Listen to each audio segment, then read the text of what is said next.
Alors, nous étions dans 1 Thessaloniciens 5, 21. 1 Thessaloniciens 5, 21. Qu'est-il indiqué? Nous lisons. Mais éprouvez toutes choses. Retenez ce qui est bon. Abstenez-vous de toute forme de mal. Mais éprouvez toutes choses. Retenez ce qui est bon. Et abstenez-vous de tout ce qui est mal. Éprouvez ou tester. Tester, c'est quoi? C'est mettre à l'épreuve. Expérimenter. Mettre en condition. Comparez ce qu'on vous dit avec ce qui est indiqué dans les Écritures. Je l'ai toujours dit et je le dirai toujours. Ne me croyez jamais sur parole. C'est la plus grande erreur que vous pourriez faire. Ne me croyez jamais sur parole. Tout ce que je dis, tout ce qui sort de ma bouche, mettez cela à l'épreuve. Regardez dans les Écritures si ça correspond. Si ça correspond, vous les acceptez. Si ça ne correspond pas, vous les rejetez.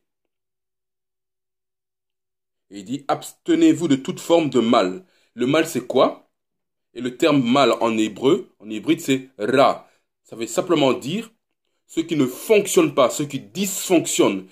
Si vous voyez qu'il y a des choses qui ne marchent pas, ça ne dysfonctionne pas, ça ne fonctionne pas, pardon, ça dysfonctionne. Rejetez ces choses-là. Et ici, je pense à la vidéo que j'avais faite il y a quelques mois sur la Terre plate, qui m'a causé beaucoup d'insultes. Les gens ne veulent pas entendre cela. Mais je réponds simplement, mettez cela en épreuve.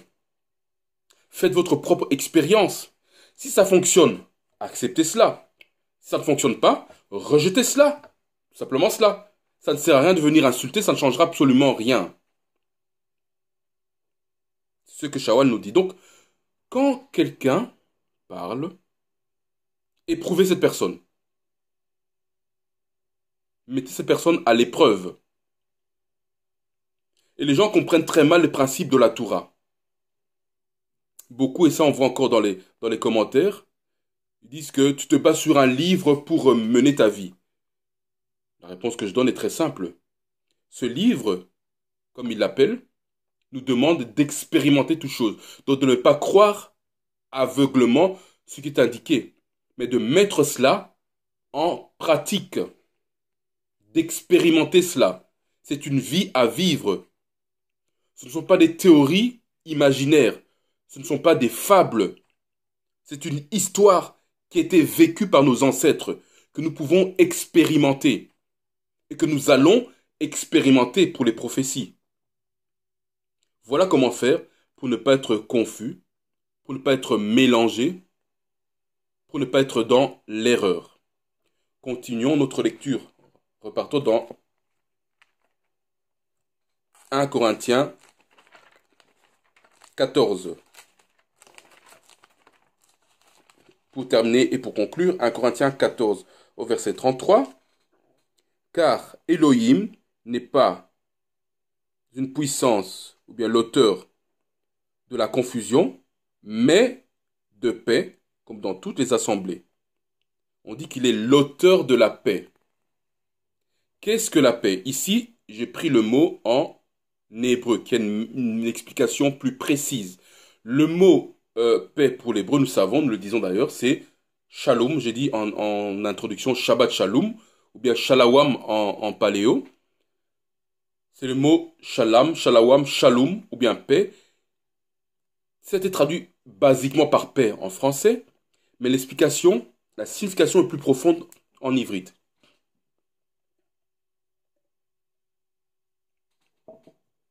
Alors, paix veut littéralement signifier ou dire chasser le chaos à l'extérieur, mettre le trouble ou le chaos à l'extérieur. Et n'oublions pas, ici on parle du contexte d'une assemblée. Chasser le chaos à l'extérieur, mettre la mettre le désordre à l'extérieur, bien le trouble à l'extérieur. Ça va aussi signifier être complet ou bien être entier, être accompli,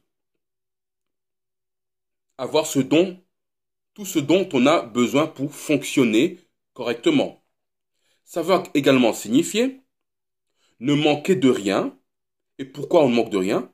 Parce qu'on respecte l'alliance de Yah. Je reprends les trois significations. C'est chasser le chaos à l'extérieur, être complet, entier, accompli, ne manquer de rien, car on respecte l'alliance de Yah.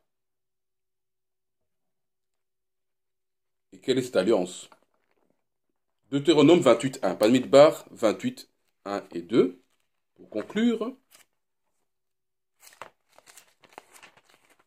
et pour terminer,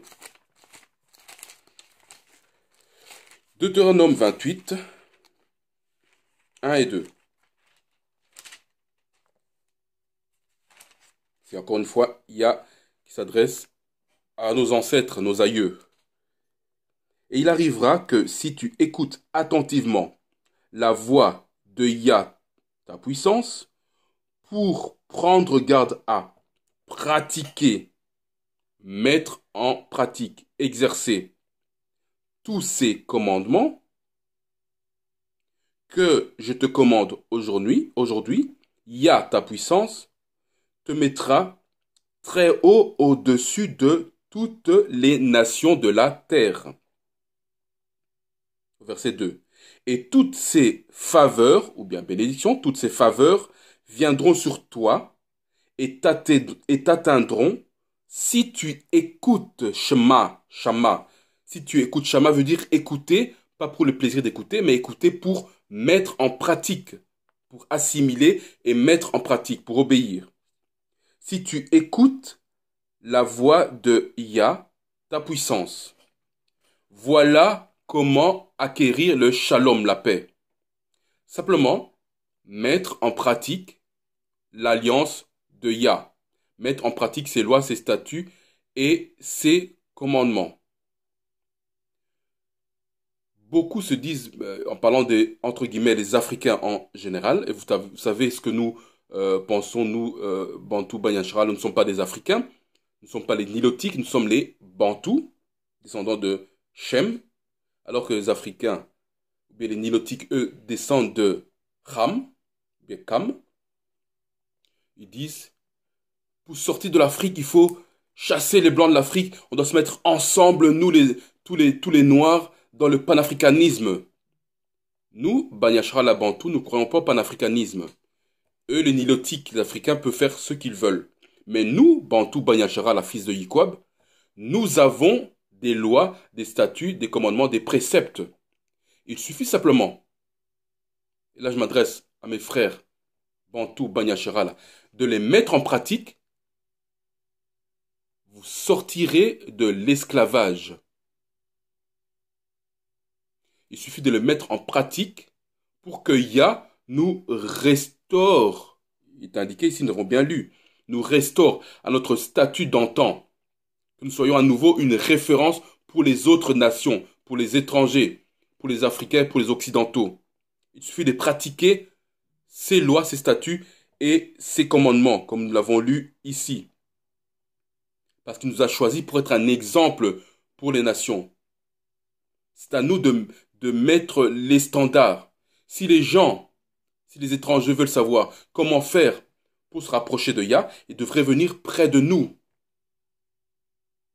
Ils devront leur expliquer cela. Et ils devraient nous voir vivre, voir que nous sommes différents, que nous faisons les choses différemment. C'est ça la seule solution possible, parce que nous sommes dans l'état dans lequel nous sommes, parce que nos ancêtres ont renié les lois, ont voulu se comporter comme les étrangers, et donc Yah a permis que tous ces étrangers soient au-dessus de nous, nous prennent en esclavage. Voilà pourquoi nous sommes dans cet état-là. Conclusion. Alors, ordre et paix. Dans nos assemblées, nous devons procéder selon l'ordre et la paix de Yah. toutes choses, nous avons dit, pour nous construire les uns les autres, nous encourager les uns les autres, devons faire les choses avec décence, devons respecter le principe de fonctionnement de Yah contenu dans la Torah, devons faire les choses de façon organisée, c'est ça l'ordre. Donc chacun doit être à sa place. Chacun doit fonctionner en étant à sa place et doit faire ce qu'il est supposé faire. Les hommes doivent faire ce qu'ils doivent faire, les enfants doivent faire ce qu'ils doivent faire, les femmes doivent faire ce qu'elles doivent faire, les anciens doivent faire ce qu'ils doivent faire, les dirigeants, le pasteur doit faire ce qu'il doit faire, etc. Ça nous évitera la confusion. Nous ne serons pas mélangés. Et finalement, nous aurons la paix dans nos assemblées. Ça veut dire, nous serons complets, entiers. Nous manquerons de rien car nous respectons les principes de Yah. Vous voyez, les gens veulent la paix sans respecter le principe de Yah. Il n'y aura jamais de paix. Les gens veulent l'ordre, la décence, sans respecter le principe de Yah. C'est impossible. Impossible. La paix n'est possible qu'en respectant les principes de Yah. J'espère que c'était clair pour chacun d'entre nous. Je me réjouis parce que, et ça je ferai une vidéo par la suite, non seulement moi mais aussi les autres frères feront des vidéos par la suite pour dire ce qu'il en est. Nous sommes en contact avec plusieurs frères. Nous essayons de nous réunir de façon régulière pour nos fêtes. Et donc c'est un projet qui est très prochainement, qui sera très prochainement accompli. Nous donnerons les différentes précisions dans le futur. Mais sachez que il y a un vent d'unité qui souffle parmi nous, les Bantous Yeban Yacharal. Nous voulons nous unir pour travailler entre nous, pour communier entre nous, pour nous assembler entre nous. Et là, vous aurez des précisions dans les jours, dans les mois qui viendront. À tous, je dis Shalom.